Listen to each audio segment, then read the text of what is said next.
സ്വന്തം അമ്മയെപ്പോലെ സ്നേഹിച്ച സ്ത്രീയെ ക്രൂരമായി കൊലപ്പെടുത്തിയതിൻ്റെ കുറ്റബോധം വല്ലാതെ വേട്ടയാടുന്നുണ്ട്. ആലപ്പുഴയിലെ സുഭദ്ര വധക്കേസിലെ മുഖ്യപ്രതി ശർമിള പോലീസിനും മാധ്യമങ്ങൾക്ക് മുന്നിൽ പൊട്ടിക്കരഞ്ഞു. എന്നാൽ കൂട്ടുപ്രതി മാത്യൂസിന് യാതൊരു പശ്ചാത്താപവുമില്ല.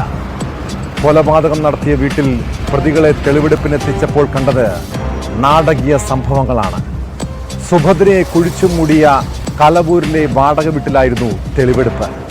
ആദ്യം കുറ്റം നിഷേധിച്ച ശർമിള പിന്നീട് തെളിവെടുപ്പ് സമയത്ത് കൊലപ്പെടുത്തിയത് എങ്ങനെയാണെന്നതുൾപ്പെടെയുള്ള കാര്യങ്ങൾ പോലീസിനോട് വിശദീകരിച്ചു.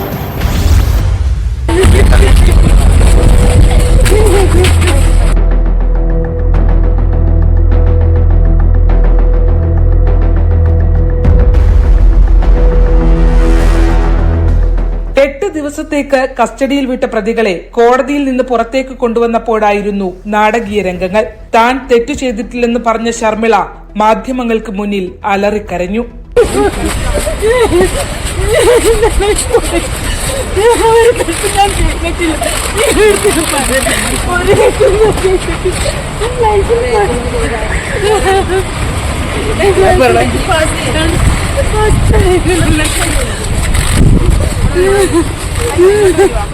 വൈകിട്ട് 3 മണിയോടെയാണ് മാത്യൂസിനെയും ശർമിളയെയും കലവൂർ കോർത്തശ്ശേരിയിലെ വീട്ടിൽ തെളിവെടുപ്പിനായി എത്തിച്ചത്.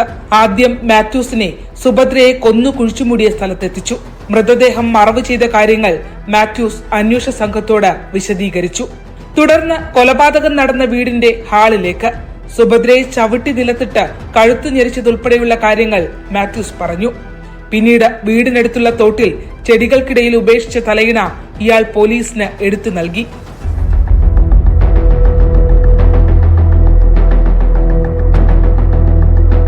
കൊല നടന്ന സമയത്ത് രക്തം കലർന്ന തലയിണ പ്രതികൾ കത്തിച്ചു കളഞ്ഞിരുന്നു. പിന്നീട് മറ്റൊന്നിൽ കൂടി രക്തം കണ്ടതോടെ അത് തോട്ടിൽ ഉപേക്ഷിക്കുകയായിരുന്നു.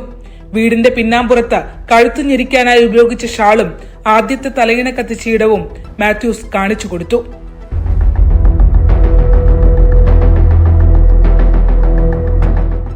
മാത്യു കാര്യങ്ങൾ വിശദീകരിച്ച ശേഷമാണ് ശർമിളയെ പുറത്തേക്കിറക്കിയത്.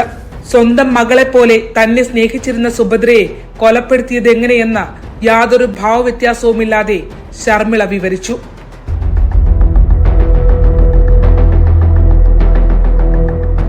കേസിൽ 1-ാം പ്രതിയാണ് ശർമിള. സുഭദ്രയെ കട്ടിൽ നിന്ന് ചവിട്ടി താഴെയിട്ട് കഴുത്തു ഞെരിച്ചാണ് കൊലപ്പെടുത്തിയത്. ആക്രമണത്തിൽ വാരിയെല്ലുകളും കഴുത്തും തകർന്നിരുന്നു. മാത്യൂസിനൊപ്പം സുഭദ്രയെ ചവിട്ടിപ്പിടിച്ച് ഷാളിന്റെ ഒരറ്റത്ത് പിടിച്ച് കഴുത്ത് മുറുക്കിയത് ശർമിളയായിരുന്നുവെന്ന് പോലീസ് പറയുന്നു. സുഭദ്രയുടെ ആഭരണങ്ങൾ വിറ്റ ഉടുപ്പിയിൽ പ്രതികളെ എത്തിച്ച് തെളിവെടുപ്പ് നടത്തും. വിറ്റ സ്വർണവും കണ്ടെത്തേണ്ടതായുണ്ട്. അതിനുശേഷമാകും 3-ാം പ്രതി റെയ്നോൾഡിനു വേണ്ടിയുള്ള കസ്റ്റഡി അപേക്ഷ നൽകുക.